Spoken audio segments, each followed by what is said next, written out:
இந்த விளாக் இன்னைக்கு தான் எடுத்திருந்தேன். ஸோ நியூஸ்ல சொன்ன மாதிரியே வந்து நேத்து நைட்லருந்து ஸ்டில் இப்போ வரைக்கும் சைக்ளோனுக்காக மழை பெஞ்சுட்டே இருக்கு. இந்த மழையில வந்து ஆஃப்டர்நூன் லஞ்சுக்காக எங்க அம்மா சூடா chicken gravy and then parotta செஞ்சிருந்தாங்க. லஞ்ச் முடிச்சிட்டதும், ஸோ ஈவினிங் வந்து மெது வடை செய்யலான்னு சொல்லிட்டு ஆஃப்டர்நூனே உளுத்தம் பருப்பு வந்து ஊற வச்சுட்டேன். ஆஃப்டர் மேரேஜ் வந்து எப்போ ரெய்னி சீசன் வந்தாலுமே எனக்கு என்னோட சின்ன வயசு ஞாபகம் கண்டிப்பா வந்துரும். பிகாஸ் சின்ன வயசுல வந்து ஸ்கூல்ஸ்லாம் எப்போ லீவ் விடுவாங்கன்னு சொல்லிட்டு ஆர்வமா நானும் என் தம்பியும் பார்த்துட்டே இருப்போம். மார்னிங்கே நியூஸ் வச்சுடுவோம். எவ்ளோ சண்டை போட்டாலும் வந்து இந்த ரெய்னி சீசன்ல மட்டும் ஒண்ணாயிடுவோம். பிகாஸ் ஸ்கூல் லீவ் விடுறாங்களான்னு சொல்லிட்டு பார்த்துட்டே இருப்போம். எங்க வீட்டு பால்கனிலேருந்தே என்னோட ஸ்கூல் நல்லா தெரியும். பஸ்லாம் கிளம்பிச்சா இல்லையா? அதெல்லாம் பார்த்துட்டு இருப்போம். ஸ்கூல் லீவ் விட்டுட்டாங்கன்னா ஃபுல் டே கார்ட்டூன் தான் பார்த்துட்டு இருப்போம். அந்த டைம் நம்ம மேல வந்து எந்த பர்டன்ஸும் இருக்காது. எந்த ஒரு கவலையும் இல்ல.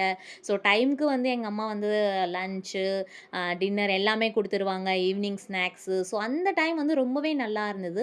அதுவும் இல்லாம பக்கத்திலேயே என்னோட அத்தை வீடு, என் சித்தப்பா, என் பெரியம்மா இவங்கலாம் இருந்ததுனால, என் கசின்ஸ் இவங்க கூட இருந்த மெமரீஸ் வந்து எனக்கு எப்பவுமே வந்து ரொம்பவே ஸ்பெஷலா இருந்தது.